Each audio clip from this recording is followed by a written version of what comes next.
Hi, I'm Dustin with Overworked Logic. In this video, you'll learn how to use HTTP requests to control AV devices from a Crestron processor. Stay tuned. This video is broken down into two parts. First, I'll help you understand what HTTP requests actually are, and then I'm going to demonstrate in SIMPL Windows how you can use them to control a Roku player. Before we get too deep into things, it is important to understand that HTTP was really built to request a document from a server and have it sent back. The underlying messages of the protocol reflect that original intent. Although the applications these days are much more advanced and complex, they all follow that rudimentary mechanism of requesting and receiving data. The first thing to understand is the difference between HTTP and HTTPS. Most websites today use HTTPS because it adds encryption to the data transfer. The S actually stands for secure. In AV systems, some devices enforce encrypted connections, but others allow regular HTTP. Although actual commands are the same, HTTPS needs to be put through an encryption process. This is important to understand because on Crestron systems, a C# based module in Simple Sharp is required to handle the encryption. In this video, we are only going to be covering the unencrypted HTTP version. To understand how HTTP requests work, it is essential to grasp the concept of TCP/IP.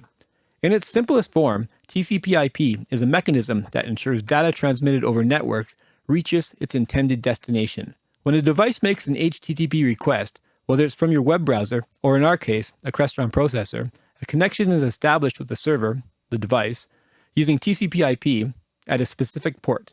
The standard port for HTTP is 80, while HTTPS uses port 443. Simply changing the port from 80 to 443 doesn't make the connection encrypted, and it won't work. The data actually needs to be encrypted as well. Once the TCP/IP connection is established, we send our request, wait for the response, and close the connection. The most common HTTP request is a GET request, which looks like this. Note that the carriage returns and live feeds are important. Host is a requirement of the HTTP 1.1 specification, and if you don't include it, you would get a bad request response, unless the server doesn't implement HTTP 1.1 properly.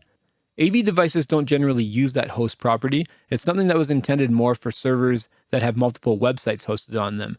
If the protocol documentation didn't specify, put the IP address of the device as the host, as I will demonstrate later in the video. The GET request will be processed by the server, and you will receive a response code back along with the resource requested. In the case of an audiovisual device, you'll probably just get the acknowledgement, which you might choose to ignore for simplicity. It is common for AV devices to use the path to activate different functions of the device. This is an example of what a smart TV volume command might look like to set the volume to 50%. Now if we look at the Roku protocol, here are a couple of examples.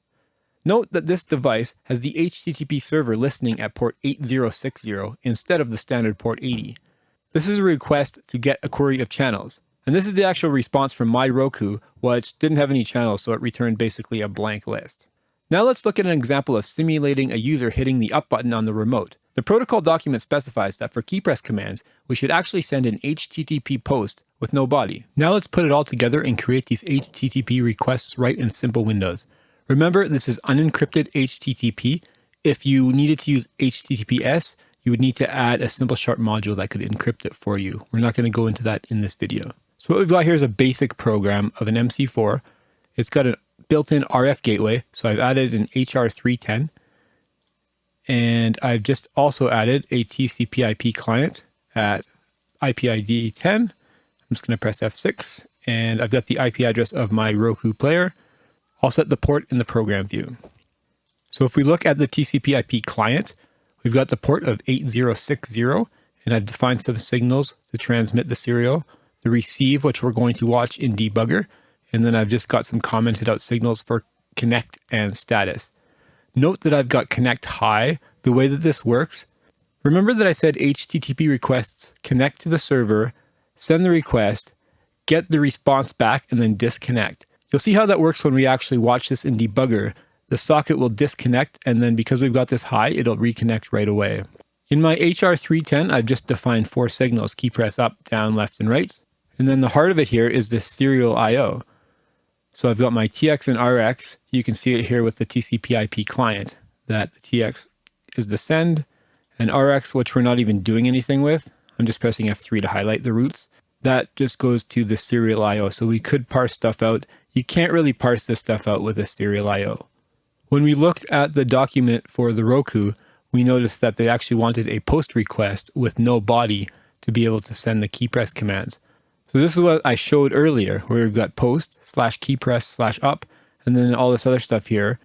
So I've basically taken this post request and put it right into my serial I/O. It's also important to note that there's a maximum number of characters that you can put as a parameter in a serial I/O, or any symbol basically in Simple Windows. And that's in string formats in help, and it's basically 1024 characters. So if you have a really long request, you're not going to be able to send it this way. You're going to have to use Simple Plus as a wrapper to create that for you. In this case, the requests are very basic and they're not that long. So let's compile this and load it and see how it operates. So you can see right away here that it's connecting, and then the server on the Roku is disconnecting, and then the TCP/IP client keeps reconnecting.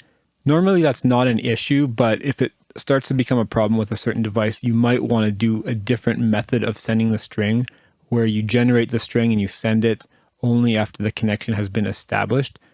And for something like that, you could use that connect feedback to basically buffer your strings through. I don't need to go into that here because it's a bit too complicated. So the first command, if I key press down, you'll see it sends this post.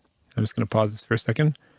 It sends this out, and the response is right here, http:/1.1 200 OK, server Roku, and it also has a content length and a bunch of stuff. And like I said before, with most AV devices, you're just sending these commands out. You don't really care what the response is unless you're querying for a list, and that's a little bit different. Hopefully this video was a great introduction to how HTTP requests actually work, what the underlying mechanism is, and how you can use it in your Simple Windows programs. Please like the video here on YouTube. It took a lot of work to put this one together, and subscribe to the channel so you can get notified when we release new videos. Thanks, and we'll see you in the next video.